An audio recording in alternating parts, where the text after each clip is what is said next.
Lo que pasa es que el gobierno, en el avasallamiento que hace cada día, que así como edita las entrevistas, edita la Constitución, no, y otra cosa es pretender o querer que no haya obra pública. Entonces, la verdad que un país que desdeña una discusión, un debate en serio sobre cómo se ordena la educación, sobre cómo se ordena la infraestructura, sobre cómo se ordena la seguridad, sobre cómo se ordena la justicia, está relegando algo muy importante que necesita futuro. En infraestructura además pasan, quizá no es el momento otra vez porque estamos sobre la situación, pero yo veo lo siguiente, el presidente dice, por ejemplo, que no hay fallas de mercado. Una de las grandes fallas de mercado son los bienes públicos. ¿Qué es un bien público? Es un bien donde vos no podés excluir a otro una vez que lo provees. No sé, la defensa del país. No es que decís, bueno, lo voy a defender, pero no voy a Jessica sí y a Maru. A Maru no. Me salía Mario. A Maru no. Una vez que yo proveo defensa, proveo para todos. Esos son bienes públicos. Tienen algo que se llama, en la técnica, no rivalidad y no exclusión. Que ella consuma no afecta a que ella lo pueda consumir y no puedo excluirla. Las obras hídricas son iguales. ¿Qué quiere decir? Una vez que vos haces una obra hídrica y está saneado un problema hídrico, no es que alguien dice, mira, y ahora, ¿sabés qué? A Diego excluí lo que él se inunde. No funciona así. Yo vivía en Plaza Italia. Plaza Italia se inundaba. Una vez que se arregló, se arregló. Se arregló para todos. Eso también hace que lo tenga que hacer el Estado. ¿Por qué? Porque si cuesta, somos 5 en la mesa y cuesta 500 hacerlo. Yo digo, bueno, yo lo quiero hacer. No, no, sí, sí. Bueno, lo tenemos que solventar entre 3, pero nos funciona a los 5. Eso es una clara falla de mercado. Entonces, las grandes obras de ese tipo, que son bienes públicos, que aprovechan todos, se hacen desde el Estado.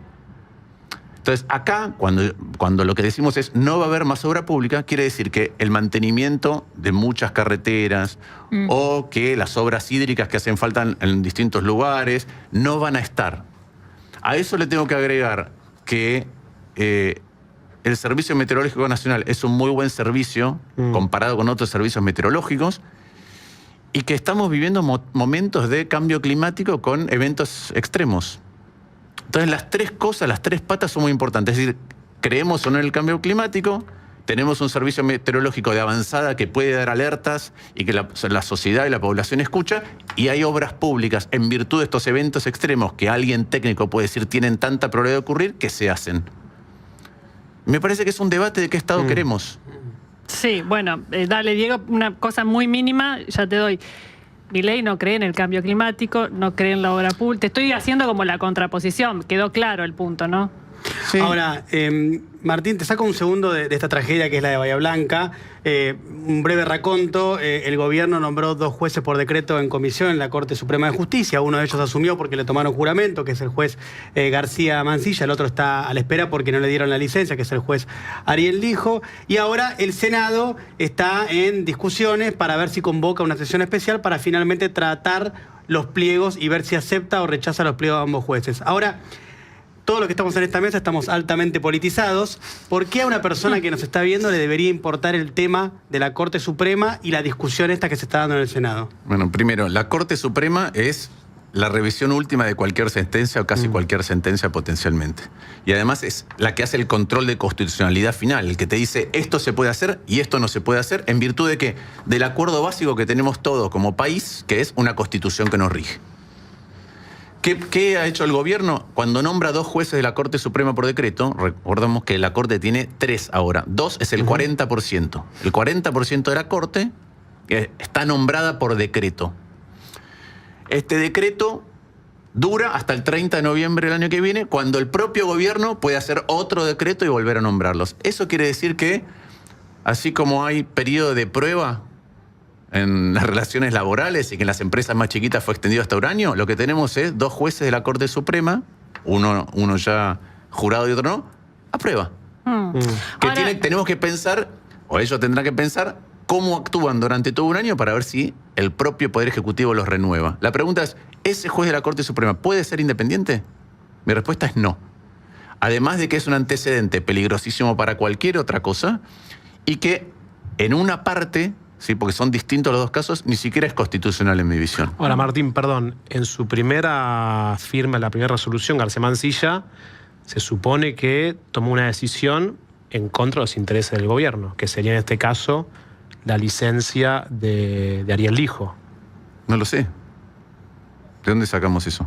No, es una hipótesis. Yo lo que digo es cuando vengan las causas, eso no lo sé. Si tiene interés, si querían de entrada que fuera uno y no el otro. Siempre el que ellos dijeron, este es el mío, es García Mansilla.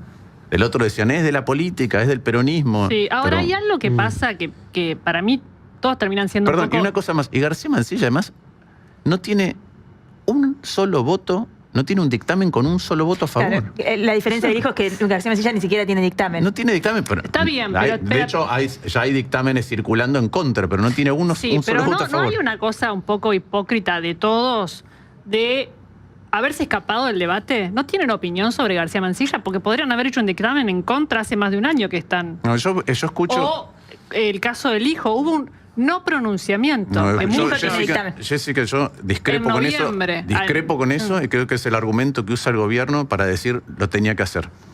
Pero repasemos cómo funciona el Senado. Al Senado en su momento mandó Cristina Fernández de Kirchner el pliego de Carles. Sí, ¿Lo nombró por decreto? no. ¿El Senado sacó un dictamen negativo? No. No. Después mandó Cecina y Sarrabairús. ¿Lo nombró por decreto? ¿El dictamen, hubo dictamen negativo y el Senado se expidió? No. La manera que tiene el Senado de decir no es no tratarlos.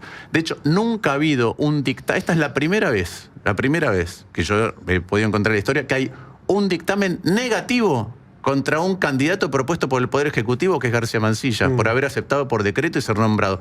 Nunca pasa. Rafecas, lo mandó Alberto Fernández. Sí, ¿Hubo dictamen? no. No. ¿Lo nombraron por decreto? No. No. Esta es la manera. Lo que pasa es que el gobierno, en el avasallamiento que hace cada día que, así como edita las entrevistas, edita la Constitución, en el avasallamiento, la explicación del avasallamiento constitucional es no lo trataron. Ahora, Martín, perdón. Son dos cosas distintas. Yo lo que digo es que hubo mucha especulación. No sabemos qué piensan algunos senadores sobre cada uno de los candidatos. Se suponía que había negociaciones con el kirchnerismo. Hubo una gran especulación y no se terminaron pronunciando. Me parece que lo mejor que puede pasar es que vayan los dos pliegos, dictámenes al recinto y que cada uno se haga cargo. yo tengo esa Hay un postura. esconderse. Yo tengo esa postura y de hecho firmé un dictamen en contra para que haya dos dictámenes y vayamos al recinto y se ¿Y vos rechacen. crees que va a Y se pasar rechacen. eso? ¿Vos vas a No votar sé, en contra del hasta hijo ahora- y en contra de García Mansilla? No puede, ninguno de los dos jueces puede pasar ahora por el Senado después de haber sido nombrados en comisión.